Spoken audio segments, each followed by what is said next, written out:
గురుగారు, కామ్యం, అభిష్టం, కోరిక ఈ మూడు ఒకటేనా వేరువేరా? వేరమ్మ. కామ్యం వేరు, అభీష్టం వేరు, కోరిక వేరు. అభీష్టము అనేటువంటిది వీటన్నిటికన్నా ఉన్నతమైనది. ముందు అభీష్టాన్ని చెప్పుకుని తరువాత కామ్యాన్ని చెప్పుకుని తరువాత కామాన్ని చెప్పుకుంటాం.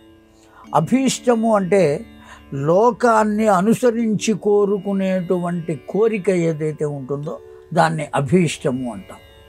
తన ఒక్కరిది కాకుండా లోకాన్ని దృష్టిలో పెట్టుకుని నిరంతరము లోకాన్ని గురించే ఆలోచిస్తూ నిరంతరము లోకక్షేమమును గురించే తపస్సు చేస్తూ వాళ్ళు చేసినటువంటి కర్మలు కూడా లోకోపకారం కోసం ఎవరైతే ధార పోస్తారో దాన్ని అభీష్టము అంటారు. కామ్యము అంటే లోకము కొరకు తన కొరకు కూడా కోరుకోవటాన్ని కామ్యము అని అంటాం. కోరిక అనేది కేవలం తన కొరకు మాత్రమే కోరుకునేటువంటి దాన్ని కోరిక అంటాం. ఇది మలినమైనటువంటిది.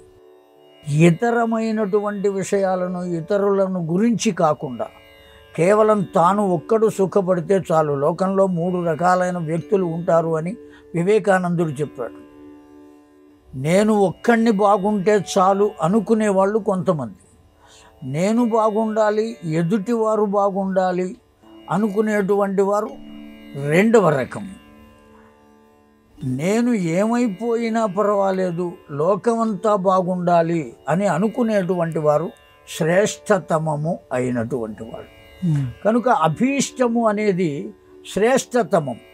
నేనేమైపోయినా పర్వాలేదు లోకమంతా బాగుండాలి అనేటువంటి భావన అభీష్టం.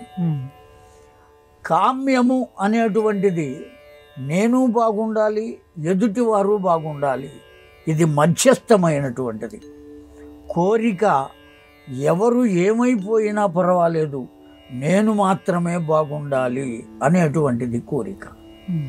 ఈ కోరికలలో కూడా సద్వాంఛ దుర్వాంఛలను ఉన్నాయి. అభీష్టాల్లో సద్వాంఛలు దుర్వాంఛలు ఉన్నాయి. దాంట్లో ఉండే అవకాశమే లేదు. దేంట్లో? అభీష్టము అనే దాంట్లో. అభీష్టము అనే దాంట్లో సద్వాంఛలు దుర్వాంఛలు విడిగా ఉండే అవకాశమే లేదు. కేవలం సద్వాంఛలు మాత్రమే ఉంటాయి.